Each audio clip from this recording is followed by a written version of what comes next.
네, 김경래 최강시사 2부 시작하겠습니다. 매주 금요일 전국의 가장 뜨거운 현안을 여야 의원 두 분과 함께 이야기 나눠보는 시간입니다. 최고의 정치, 오늘도 어김없이 두 분 나와 계십니다.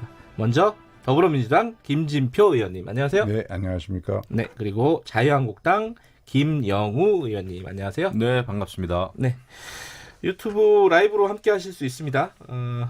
이게 통계적으로 보면은, 통계적으로 해봤자 뭐 제가 눈으로 본 거밖에 없지만은 두 분 나와셨을 때가 제일 많이 보는 것 같아요. 아이고,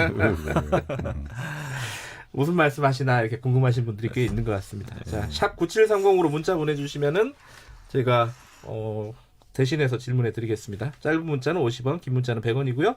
스마트폰 애플리케이션 콩으로 보내주시면은 무료입니다. 어제 경축사, 8.15 경축사 얘기부터 해야 될 것 같습니다. 아까 저희 일부에서 왜 경축사 얘기는 안 하냐, 뭐 이런 문자도 오고 했습니다. 뭐 평가야, 뭐 여야가 좀 다르고, 뭐 북한에서도 갑자기 평가가 나오고, 빨리 나왔어요. 빨리 나오고, 뭐 그랬습니다. 그런데 이제 뭐 이제 일종의 총평부터 한번 들어볼까요? 이거는 뭐 김진표 의원님부터 네. 뭐 어떻게 들으셨는지. 예, 저는 그 문재인 대통령이 그 철학과 비전을 8.15라는 그런 특별한 계기에 맞춰서 내보내준 아주 좋은 경축사다 하는 생각이고요. 네. 크게 보면 책임 있는 경제 강국을 만들어서 아무도 흔들지 못하는 나라를 만들어 가야 된다 하는 네. 말로 결국 그 일본을 이겨내는 그런 메시지를 강하게 이제 국민들에게 통합적 메시지를 발표했고요. 그다음에 일본에 대해서는 많은 사람들이 걱정하거나 생각했던 것보다는 더 유화적인 메시지를 내보내신 것 그렇더라고요. 같아요. 단어 선택도 예. 그랬던 것 같고. 지금이라도 일본이 대화와 협력의 길로 나온다면 우리는 기꺼이 손을 잡을 것이다 라는 네. 메시지를 내보낸 것이 요약될 수 있는 그 두 가지 메시지 아닌가 이렇게 생각합니다. 아무도 흔들 수 없는 나라. 이건 뭐 시에서 따온 김기림 시인의 시에서 네. 따온 구절이라고 하는데, 야당 그리고 김영우 의원님은 어떻게 들으셨습니까? 네, 잘 들었습니다. 사실 2주 전에 저희가 이 프로그램에서 네. 이번 그 문재인 대통령 8.15 경축사 어떤 내용으로 가면 좋겠냐 이런 얘기를 나눈 적이 있어요. 예, 맞아요. 그때 제가 너무 일본을 좀 자극하지 않았으면 좋겠다. 그 국민 감정을 부추기지 않았으면 좋겠다. 반일 네. 감정이요. 그런 면에서는 저는 어느 정도 문재인 대통령이 노력을 했다 이렇게 생각합니다. 네. 며칠 전에도 일본에 대해서 감정적으로 대응하지 말자라는 그런 그 메시지가 있었잖아요. 네. 대통령의. 근데 그 기조에 맞춰서 그런 점에 있어서는 상당히 긍정적이다. 다만 여러 가지 지금 그 평화 경제를 이야기하면서 아무도 흔들 수 없는 나라 이런 것을 이제 이야기했어요. 이게 네. 이제 핵심 내용인데 네.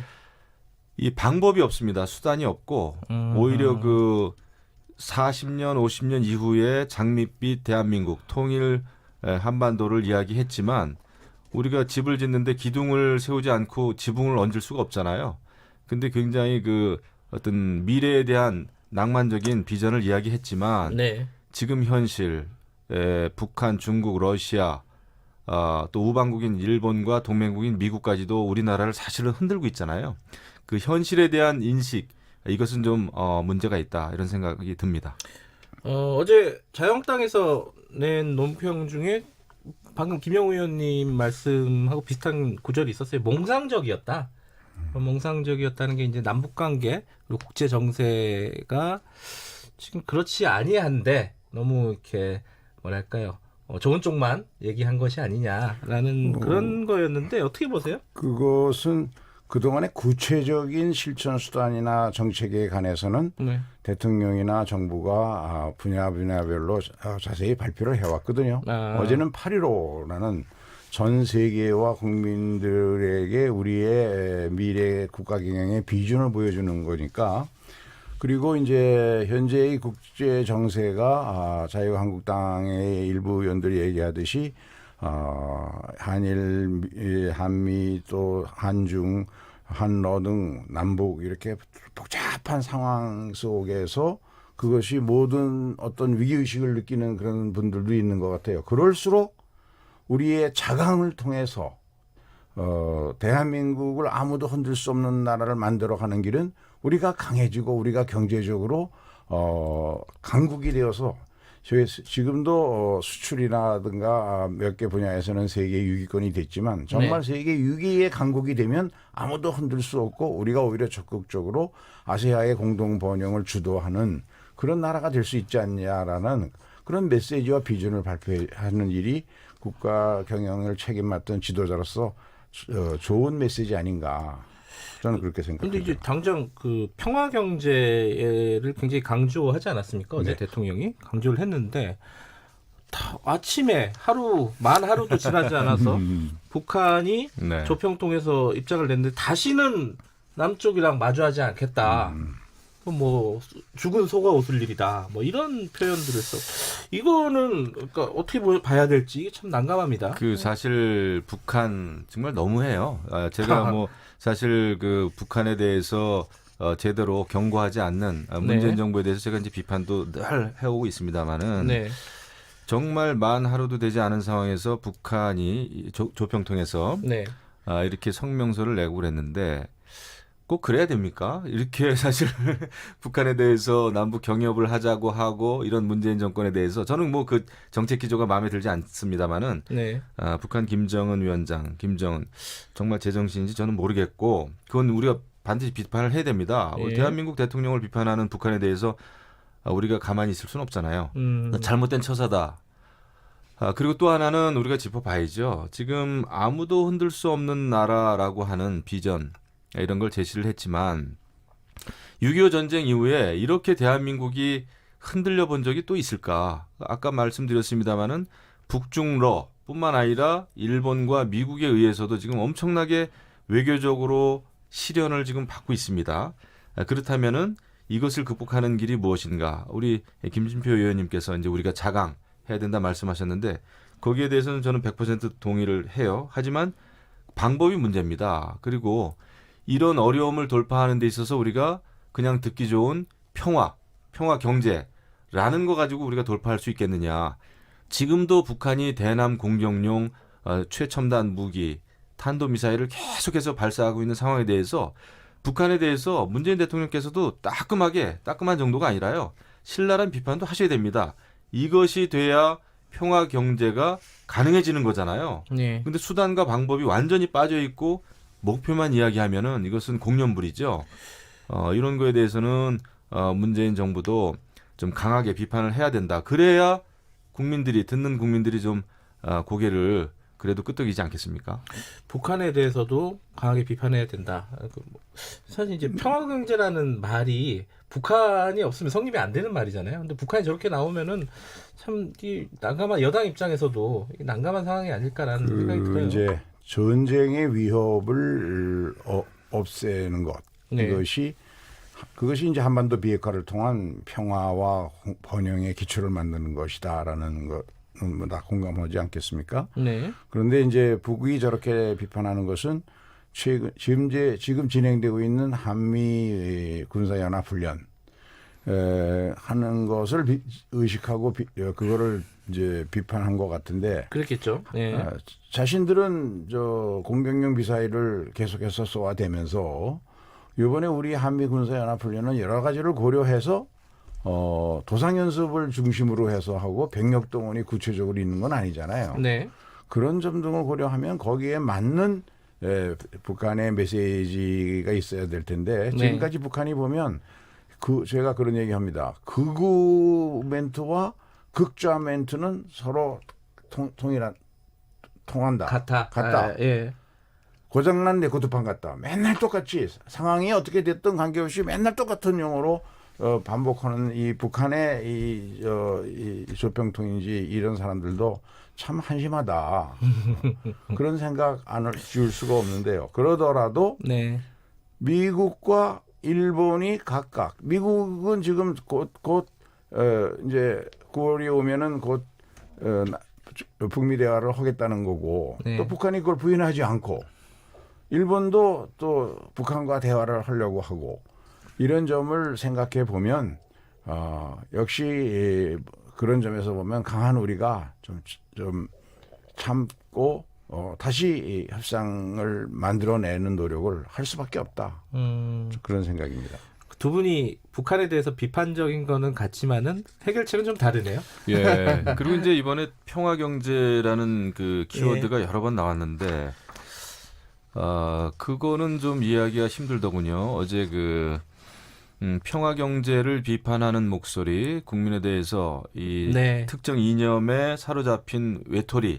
요걸 여쭤보려고 했는데 먼저 말씀해 외톨이 주시네요. 신세가 된다고 하는데 사실은 역으로 지금 사실 문재인 대통령과 문재인 정부에 대해서 우려하는 많은 목소리가 바로 특정 이념에 사로잡힌 경제 정책이라든지 네. 특정 이념에 사로잡힌 우리 민족끼리라고 하는 그 민족 이념에 사로잡힌 대북 정책이라든지 이것을 사실 우려하는 거거든요. 네. 그래서 이제 사실 비판적인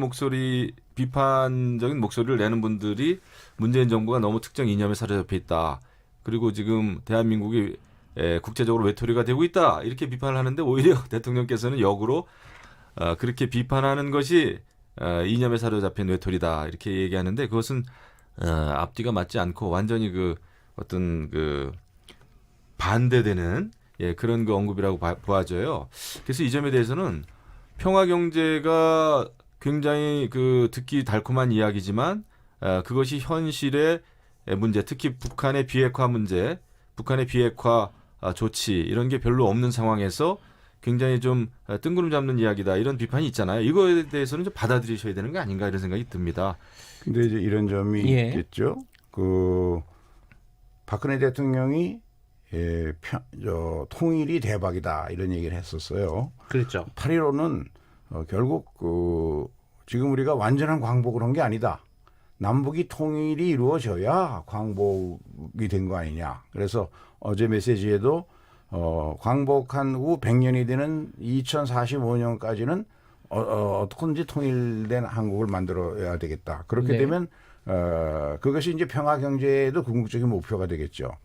통일이 왜 대박이라고 하는 얘기를 했냐 하면 박근혜 대통령도 그때 골드만삭스에서 한반도가 통일이 되면 2050년경에 세계 2위의 경제 대국이 될 거다라는 얘기를 했어요. 네. 짐 로저스 같은 사람은 자기 전 재산을 미국의 큰 투자회사 회장인데 전 재산을 북한에 투자하겠다는 얘기도 하고 그리고 그 짐 로저스가 뭐라고 최근에 얘기했냐면 일본이 무역 분쟁을 일으킨 것은 한반도의 통일 기운을 막기 위해서 저런다 이런 이야기를 했습니다. 그래서 우리가 현재 우리 경제가 실력에 비해서 국제적으로 낮게 평가받고 있는 가장 큰 이유는 전쟁의 위협 때문에 그렇거든요. 북한 네. 변수. 그래서 코리아 디스카운트라는 말이 있지 않습니까? 그리고 경제는 심리인데 모든 국민들이 우리 경제가 강한 강점이 있다. 그리고 그동안 여러 가지 어려운 위기를 극복하고도 세계 12위권은 누구도 부인하지 않고 몇몇 분야에서는 6위의 지표들이 벌써 나타나고 있으니까 네. 그런 경제는 심이다라는 자신감을 정치 지도자로서 불러 넣어줘야 되는데 일부 야당에서 곧 IMF 외환 위기가 온다고 야당 나경원 대표가 얘기한 적이 있었죠. 그러다 보니까 그것을 증권거래소에서 그 얘기를 하니까 증권거래소 노조에서 앞으로 자유한국당은 증권거래소 출입을 금지시키겠다. 왜냐하면 그런 이야기를 어떻게 정치 지도자가 함부로 하느냐는 것이죠.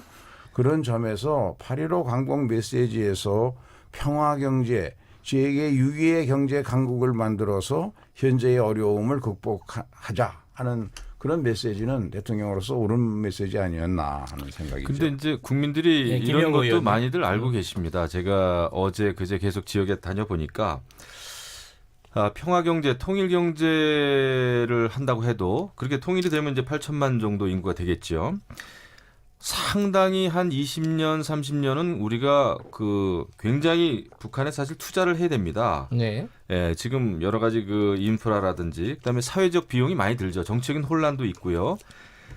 그리고 우리는 통일을 이야기할 때 항상 자유민주주의에 기반한 통일을 이야기해야 됩니다. 그런데 네. 그런 게 완전히 빠져 있어요. 그런 가치가. 그래서 지금 염려하는 것이 이거 혹시라도 사회주의에 기반한 통일이나 고려 연방제 같은 통일을 염두에 둔 것이 아니냐라는 또 우리의 목소리가 실질적으로 있어요. 국민들 사이에서. 이런 거에 대해서는 그 의혹, 의구심을 불식시켜야 된다. 그래서 항상 자유민주주의에 기반한 통일을 말씀해 주셨으면 좋겠고 또 하나는 지금 북한의 핵무기에 대해서도 사실은 어제도 거의 언급이 아주 거의 이렇게 지나가는 언급 정도입니다. 그런데 이런 그 실질적인 북한의 핵 위협 앞에서 우리가 어떤 자세를 취해야 될지에 대해서도 알겠습니다. 직시를 해야죠. 이런 거에 대해서 대통령께서도 강하게 이야기하시는 것이 오히려 국론 통합을 위해서는 좋겠다 이런 생각을 합니다. 이 어제 그 뭐 이거는 약간 해프닝 뭐 이제 격가지 얘기긴 하지만은 황교안 대표가 이제 박수를 치지 않아 가지고 민주당에서 논평까지 냈어요. 이게 이제 지금 말씀하신 이런 뭐 이념에 사로잡힌 외톨이 이런 부분에 대해서 마음이 상해서 그런 건지 뭐 어떻게 해석을 해야 됩니까? 먼저 김영우 의원님 간단하게 말씀해 주시면. 저는 저도 대통령께서 국회 연설도 하시고 네. 하시고 그랬습니다만은 박수라는 거는 사실 누가 또 강요해서 칠 일도 아니고 네. 그런 거 아니겠습니까? 근데 이걸 가지고 또 반박 논평까지 나오는 게 좀 자연스럽지 않고 어색한데요. 예. 저는 모르겠습니다. 근데 그런 거에 대해서 이렇게 우리가 과민하게 박수 네. 치고 안 치고를 꼭 해야 될까요? 알겠습니다. 그리고 하나 궁금해서 여쭤보는 건데 나경원 의원이 참석 안 한 거는 개인 일정이 있었잖아요. 저희 네, 임시정부. 저도 그렇게 전해 들었어요. 그게 어떤 메시지가 있는 겁니까? 아니면은 그냥 일정이 어떻게 그런 거 어떻게 보세요? 저는 이거에 대해서 나경원 의원하고 상의해 본 바도 없고 본심을 알 수가 없죠. 한번 물어봐 주세요. 굉장히 예, 이례적인 이 일이죠. 예. 왜냐하면 제1야당의 원내대표단 전체가 예. 8.15를 꼭 끼고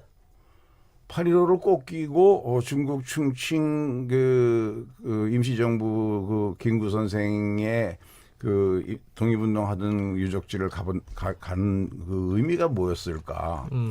분명히 비판받을 거를 알고서도 그런 선택을 했는데 그것은 제가 보기에는 황교안 자유한국당 대표가 8월 14일 날 하루 전에 이승만 대통령 동상 앞에서 과거로 회귀한 듯한 그런 극우 보수적인 메시지를 내보낸 것, 그것에 대칭되는 개념으로서 상해 임시정부 김구 선생의 이제 메시지를 상징시키는 그런 행보를 한 게 아닌가. 그래서 일부 언론이 그런 평을 했더라고요. 이것이 결국 이제 선거를 앞두고 있을 수밖에 없는 보수 재개편의 주도권 싸움을 벌리는 신호탄 아니겠는가. 황교안 대표가 하루 전에 8월 14일 날 대국민 담화 그걸 말씀하시는 거죠? 그렇죠. 예.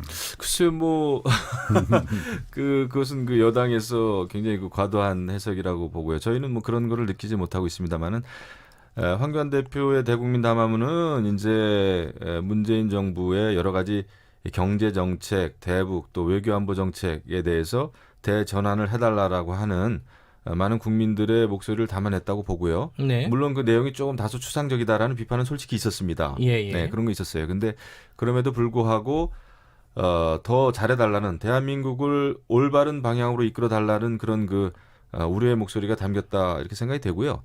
황교안 대표와 나경원 원내대표의 어떤 그런 글쎄요 정치적인 행보에 대해서 여러 가지 그런 해석은 저는 글쎄요 그렇게까지 해석할 무언가 있었나? 저는 그게 좀 의심스럽고. 좀 이례적인 건 사실 아니에요? 8월 14일 날 야당 대표가 대국민 담화를 이례적인 게 아니라 초유의 일이죠. 우리 정치상에 처음인가요? 없었죠. 지금 문제는 대한민국이 상당히 초유의 이례적인 길을 가고 있기 때문에 상황 자체가 한 것이라고 봐야죠. 그럼요. 이렇게 대한민국이 흔들린 적이 없잖아요. 네, 정말 문제 아닙니까? 경제, 외교, 안보, 국방 아슬아슬하잖아요. 이제 이런 상황에서 야당 대표가 저는 담화문 발표할 수 있다고 봅니다. 근데 예. 그 담화문이라기보다는 국민들께 드리는 호소문 형태인데 그런 것은 저는 충분히 있다고 보고요. 예. 예. 근데 제가 이제 걱정이 되는 것은 예. 우리 이인영 대표가 잘 지적을 했던데 황교안 대표가 공안검사 출신이라 보수적일 수밖에 없는데 그게 극우 보수의 기류를 자꾸 가는 것 같은데 그게 내년 선거에 우리 통합민주당에 나쁠 게 없습니다. 그런데 대한민국 정치를 위해서는 참 불행한 일이죠. 왜냐하면 국민들은 극우 꼴통 보수를 우리 대한 세력으로 생각하지 않거든요. 김영우 의원과 같은 합리적인 보수를 희망하는데 갑자기 또 자꾸 그러니까 제가 당에 가면 욕을 먹습니다. 아니 합리적인 보수가 있어야 그걸 건강한 보수로서 대한 세력으로 생각을 하고 그래야 여당 입장에서도 안심이 되고 서로 대화하고 타협하고 이런 정치 문화가 이루어져야 되는데 너무 극렬하게 상대방을 무조건 처음부터 끝까지 완전히 부인하는 메시지로 일관되는 예. 그게 참 걱정이 돼요. 근데 뭐 한 말씀만 듣고 정리하죠. 예. 하지만 뭐 외교 안보를 좀 잘해달라, 외교 잘해달라, 또 북한의 비핵화에 대해서 우리가 확실한 입장을 취해달라라고 하는 주장은 극우 보수가 아니죠. 이것은 보수 진보를 떠나서 대한민국이 마땅히 취해야 될 올바른 길이다 이렇게 생각을 합니다. 알겠습니다. 청취자분들 중에 그 문자를 많이 보내주셔가지고 시간이 얼마 없는데 아마 다음 주쯤에 본격적으로 얘기가 되지 않을까 생각하는데 조국 수석에 대한 뭐 여러 가지 얘기들이 있어요. 뭐 투자 얘기도 있고 뭐 얘기도 있는데 그 청문회 준비는 어떻게 되고 있습니까? 청문회 준비 당에서 열심히 하는 걸로 알고 있고 예. 그런데 뭐 저 민정수석 되자마자 뭐 10억인가요? 저도 오늘 아침에 뉴스 잠깐 본 것 같은데 엄청난 투자를 하셨더군요. 그런데 60몇 억이에요? 67억? 예, 되자마자 뭐 엄청 모르겠습니다. 그 실제로 투자한 건 아니고 아마 약정한 것 같은데. 뭐 사모펀드 뭐 이런 예. 얘기가 나오는데 모르겠어요. 근데 민정수석이라고 하는 자리가 그렇게 한가한 자리인지 모르겠으나 무슨 개인의 그 재산 증식하는 거 자체를 욕할 수는 없지만 그래도 국정의 큰 그 축을 담당하면서 모든 사법개혁이네 하면서 개혁의 어떤 주도자처럼 그렇게 하면서도 그렇게 재산 증식에 열을 올렸다라고 하는 것은 문제 있지 않습니까? 그러니까 공직기강 다 회의해야 되고 김진표 의원님한테 이렇게 된거 여쭤보는 것 아니에요? 같은데요. 글쎄요, 저는 뭐 자세한 내용은 모르니까 뭐라고 그럴 수 없는데 네. 이제 청문 과정을 통해서 네. 그런 것들을 하나하나 따져보면 그건 어떻게 이유가 생각하세요? 있겠죠. 저기 산호맹 관련돼서 한교안 대표가 지금 조국 수석을 공격을 했잖아요. 이제 이 부분은 어떻게 산호맹 생각하세요? 분야는 한경환 대표는 공안검사 출신이니까 예. 그렇게 평가를 할 수 있겠지만 그러나 그 사건은 결국 김대중 정부에 의해서도 사면됐고 국제 엠네스티에서도 조국 후보자를 포함하여 많은 사람들을 정치적으로 탄압받는 그런 세력으로 이렇게 분류하고 평가를 했었죠. 네. 그래서 이제 역사적 인식이나 사실은 달라져야 할 텐데 그것도 조국 수석이 자랑하지도 않지만 후회하지도 않는다. 네. 젊은 시절에 나라와 민족을 위해서 자기 나름대로 그런 판단과 생각을 하고 행동을 했다. 이런 취지의 언급을 했던데 알겠습니다. 뭐 이런 거 저런 거 청문회에서 잘 따져보면 이번 청문회가 굉장히 기대가 많이 됩니다. 기대가 되시나요? 근데 그 산호맹은 사실은 그 사회주의 계급혁명이었어요. 그것은 예. 민주화 운동도 아니고 오히려 그 자유민주주의 기본 우리 헌법을 정면으로 거스리는 알겠습니다. 그런 이 거였습니다. 얘기는 아마 다음 주에 한번 다뤄보지 않을까 생각이 드네요. 오늘 두 분 고맙습니다. 네, 감사합니다. 감사합니다. 자유한국당 김영우 의원, 민주당 김진표 의원이었습니다.